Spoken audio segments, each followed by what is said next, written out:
Jabin TV, the home of artistic.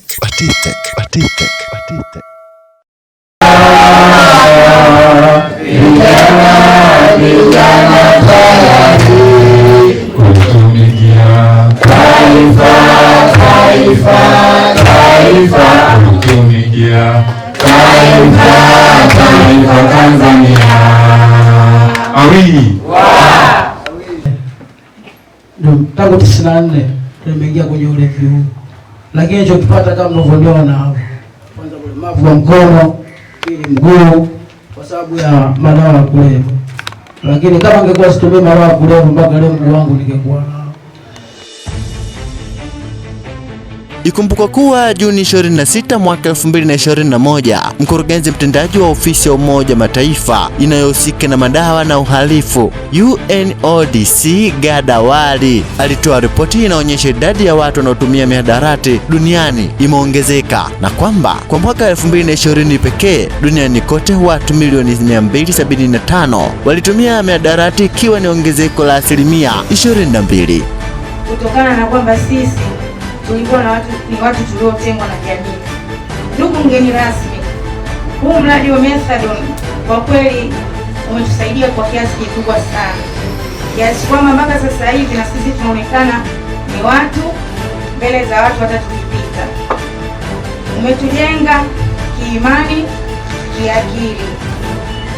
Zaidi ya watu milioni 36 wamepata shida kutokana na utumiaji wa dawa za kulevya. Dawa hizi zimesababisha vifo vya takribani watu nusu milioni kwa mwaka 2019.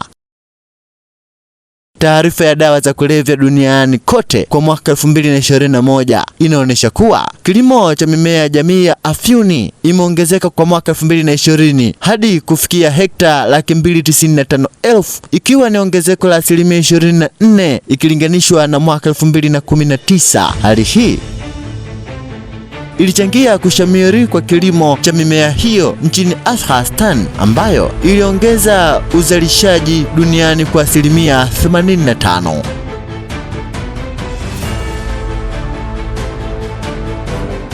Omar Idi, yeye ni mwathirika wa dawa za kulevya, ambapo matumizi hayo yamepelekea kupata ulemavu wa maisha, na hapa anatuhadithia alivyoanza kutumia madawa hayo.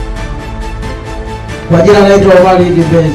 Ni mmoja kati ya waraibu ambao tunalelewa na kituo cha FOH. Mimi namba yangu ni 328 ya hapa kituo.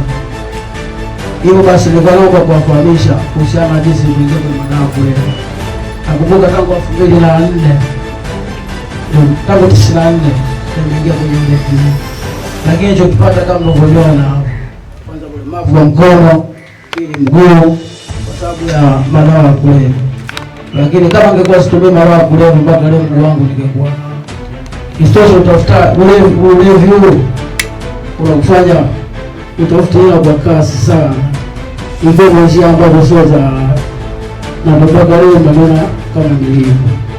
Hivyo basi kitu hiki kimetusaidia sana sisi ambao tumekuwa tunatumia madawa ya kulevya. Mpaka sasa kidogo kama mlivyotoa tumerudi kwenye hali za kawaida, tumeachana madawa ya kulevya.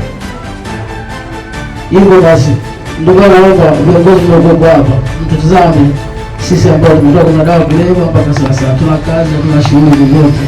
Hususani kama mimi naishi mbali na kituo cha madawa ya kulevya, kwa asubuhi kutoka kule nyumbani kuja hadi huku mbali sana. Kwa hiyo inawezekana kama mtapata usafiri au biashara zozote, ili kutulia tu na kuhudhuria kila mnapohitajika kitu hiki.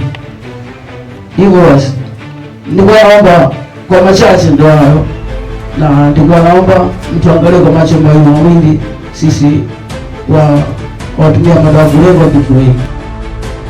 Katika taarifa hiyo iliyokadiriwa kuwa watumiaji wa dawa za kulevya jamii ya afyuni walifikia milioni 62, ambapo ni sawa na asilimia 1.2 ya idadi ya watu wote duniani kwa mwaka huo 2021. Mtazamaji, kulingana na taarifa kutoka katika sera ya taifa ya kudhibiti na kupambana na dawa za kulevya nchini, zinaonyesha kuwa hali ya dawa ya kulevya nchini za mwaka 2020 na 2022 zinabainisha kuwa idadi ya waraibu wa dawa za kulevya imeongezeka kutoka 169,269 kwa mwaka 2020 hadi kufikia 854,134 kwa mwaka 2022, ambapo asilimia 78 ni vijana wenye umri kati ya miaka 15 hadi 35.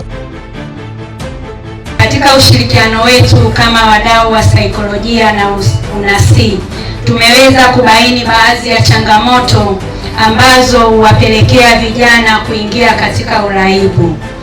Ndugu mgeni rasmi, baadhi ya changamoto zinazowakabili vijana ni kama vile changamoto za kifamilia, ndani yake ikiwa ni migogoro ndani ya familia, za kimalezi, hali duni ya kiuchumi. Lakini kuna changamoto ya kijamii.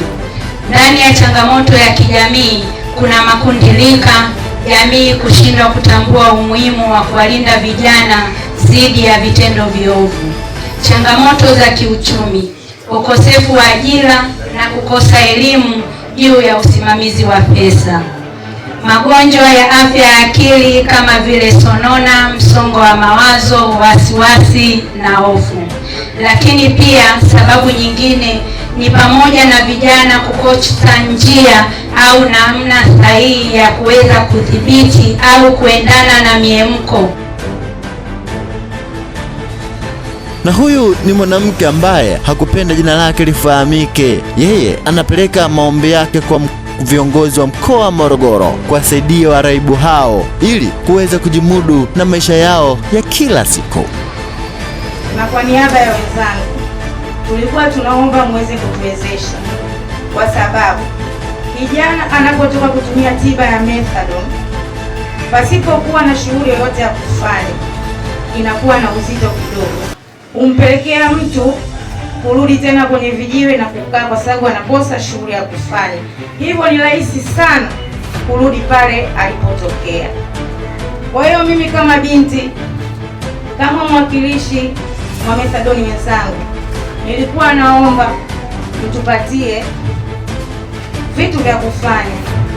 Aidha tunaweza tukafanya ufugaji, tunaweza tukafanya kilimo, ili kuweza kuwa bize na kutokurudi kule tulipotoka.